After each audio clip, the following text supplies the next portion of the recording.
पुंडलिक वरदारी विठ्ठल श्री ज्ञानदेव तुकाराम पंढरीनाथ भगवान की जय।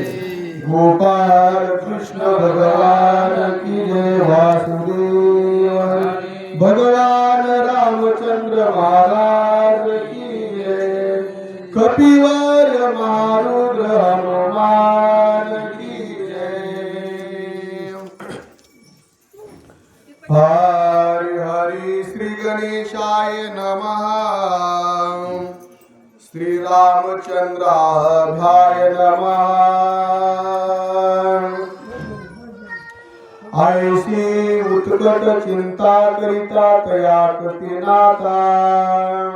श्रीराम आठवला चित्ता बुद्धिदाता निज भक्ता। प्रभू रामचंद्राचे परम भक्त सखा कुठलेही तुम्ही विशेषण लावा ते विशेषण माधुर्याच्या बाबतीत कमीच पडतात। त्यांच्या दरबारामध्ये चालत असलेली ही भावार्थ रामायणाची कथा अमृताहून गोड हो। अमृत काय याच्या पुढं फिक्क, अमृत फिक्क, अमृताहून गोड नाम तुझे देवा। ही कथा त्या प्रभूची आहे, अमृतापेक्षा गोड आहे।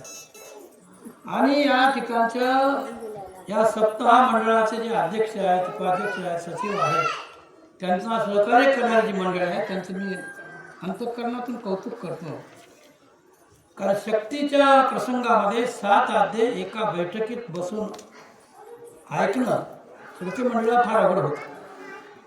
एक आद्य दररोज एक आणि कमी बैठकीमध्ये कमी वेळेमध्ये कसल्याही प्रकारचा श्रुत्यांना त्रास न होता ऐकायला मिळावं, मन लावून त्याने ऐकावं आणि या विचाराची शिदोरी घेऊन आपल्या सोबत जावं, यावरती लक्ष केंद्रित करून या मंडळाने अशा प्रकारचं नियोजन केलं आहे। त्यांना मी मनातून धन्यवाद देतो। आवाज करून धन्यवाद देतो। त्यांना मार्गदर्शन करणारी आमची सगळी वडीलधारी मंडळी आदरणीय किशनराव आहेत, आमचे केरबाबा आहेत, भगवंतरावजी आहेत, धन्यवाद महाराज आहेत, दत्ता महाराज आहेत। आमच्या आता दत्ता महाराज आमच्या पंथीतले आहेत, वाचक सूचकमध्ये आमचे आदरणीय व्यंकटराव महाराज आहेत, विवेक पाटील आहेत, सगळी बाहेरून आलेली मंडळी आहेत, वाचक सूचक सगळे दाजी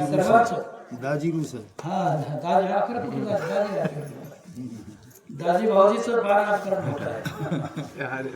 तेव्हा आपल्या सर्वांच्या चरणी विनम्र अशा प्रकारचा नमस्कार करून मोठं आहेत।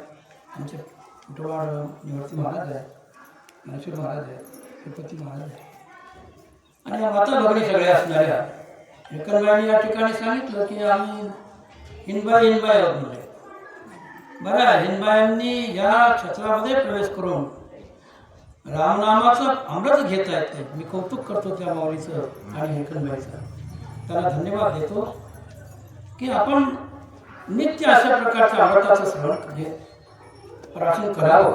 असो हा सगळा प्रकार असणारा पुन्हा एकदा आपल्या सर्वांच्या चरणी विनम्र अशा प्रकारचा नमस्कार करून जीवनातलं एक विशेष असं आहे माणसांच्या प्रत्येक नाथरायांनी आम्हाला प्रत्येक ओवीतून एक फार मोठा विचार सद्गुणाचे धडे दिलेले आहेत, आम्हाला विचार शिकवलेला आहे। आता हीच ओवी घ्या ना, चिंता करता करता वादे वादे जायते तत्वबोधा। चिंतन करता करता माणूस तत्वाकडे जातो। माझ्याला अशी चिंता निर्माण झाली, उत्कट चिंता निर्माण झाली, त्याचा मार्ग कोणता काढावा?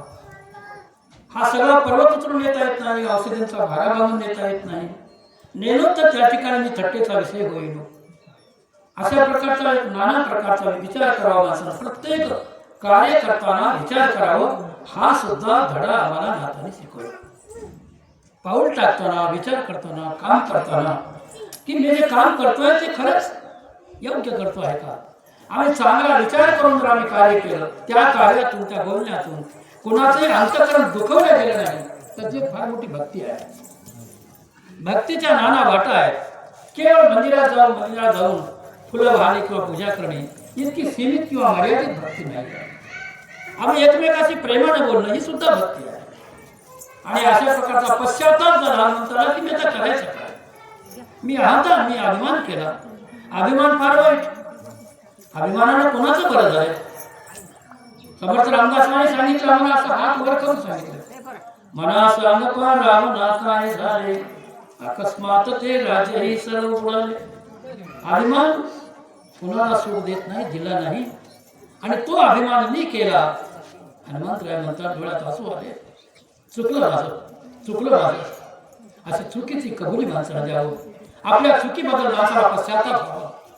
पश्चाताप झाला की माणसाच्या जीवनाची वाट सरळ होते, सुधारणा होते, आणि मग अंतःकरण स्वच्छ झालं, अभिमान निघून गेला, आणि प्रभू रामाची आठवण झाली.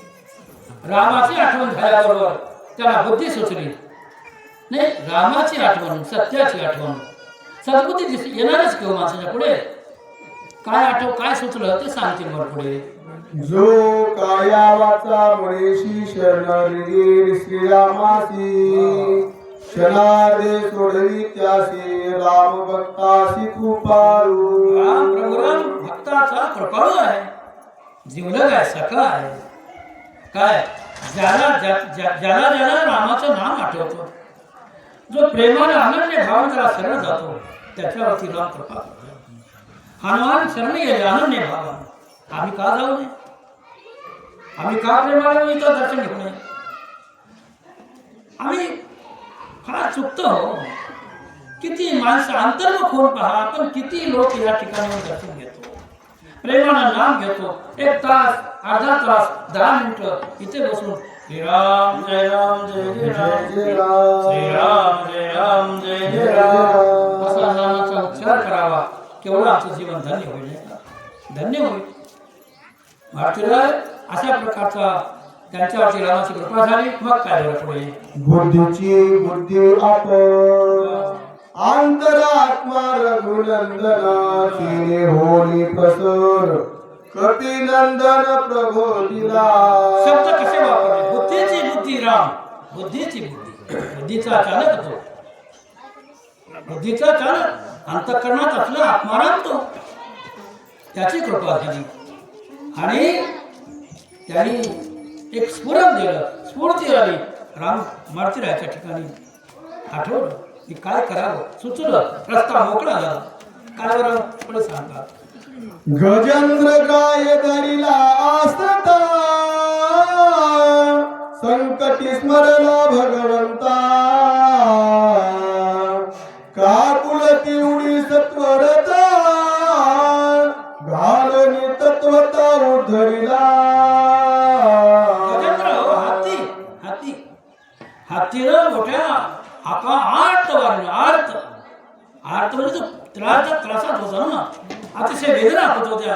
या आर्त अवस्थेमध्ये प्रभूची आठवण केली. प्रभू धावा मला सोडवा. अशी धावा केल्याबरोबर एका क्षणात आपणी लवते एवढ्या वेळात तिथे आले. हनुमान तिथे आले प्रभू, आणि मग त्याला सोडवलं, मुक्त केलं. अहो, एका पशुनं हाक मारली. ज्याला रामाच्या नावाने हाक मारतात त्यांना पशु म्हणू नये. किती श्रेष्ठ ते, ज्याच्या मुखात नाम आहे तो जगात सर्वात श्रेष्ठ. आणि एका क्षणाचा विलंब न लावता प्रभू तिथे गेले आणि त्या गजेंद्राची सुटका केली, नकराच्या तोंडातून, हातामुखातून. अशा प्रकारचा कृपाळू देव आहे, कृपाळू प्रभू आहे. आणि आम्हाला ती शिकवण आहे की बाबा त्याचं नाव आहे, त्याची कृपा होईल, त्याचं विस्मरण नको देऊ नका, त्याची आठवण ठेवा, नाही का.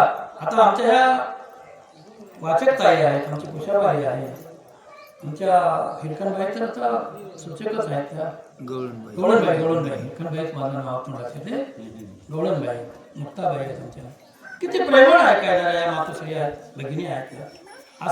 असं जर आम्ही आठवण ठेवून त्या प्रभूचं नाव घेतलं, का कृपा होणार नाही आमच्यावर? बरोबर नाही का? पुढे काय बरोबर? हनुमाना खंड नामधारक, नामे पावला रघुकुळ टिळक, कपीस बुद्धी स्फुरली चोख, सत्वर देख सरसावला. आता अनन्य काय नामधारक आहे. नामधारक कधी वाया जात नाही. तुकोबारायांचं वचन आहे, नाम घेता वाया गेला, ऐसा कोणी आहे केला, जाहीर प्रश्न केला जाय. जाहीर प्रश्न केलाय, कोणी ऐकलाय का? याचं उत्तर कोणी देईल का? अजिबात नाही. नामधारक आहेत हनुमान, प्रेमानं श्रीराम श्रीराम असं म्हटल्याबरोबर कृपा झाली. आता कृपा मार्तिरावरती कृपा झाली हे वेगळं सांगण्याची आवश्यकता नाही. कृपा आहेच, कृपा पात्र आहे. आणि मग त्यांना बुद्धी स्फुरली. काय स्फुरली? सरसावले पुढे, आवेशाने पुढे आले. सरसावले म्हणजे आवेशाने पुढे आले. कुठे आवेशाने काय करतात? आणि अशा प्रकारचं आम्ही स्मरण करावं. आम्हाला सद्बुद्धी मिळेल, सद्विचार मिळेल आणि मग सत्कर्म करण्याची आमच्यामध्ये स्फुरण येईल. स्फुरण म्हणजे सामर्थ्य, शक्ती, त्याला स्फुरण म्हणतात. पुढे काय करावं?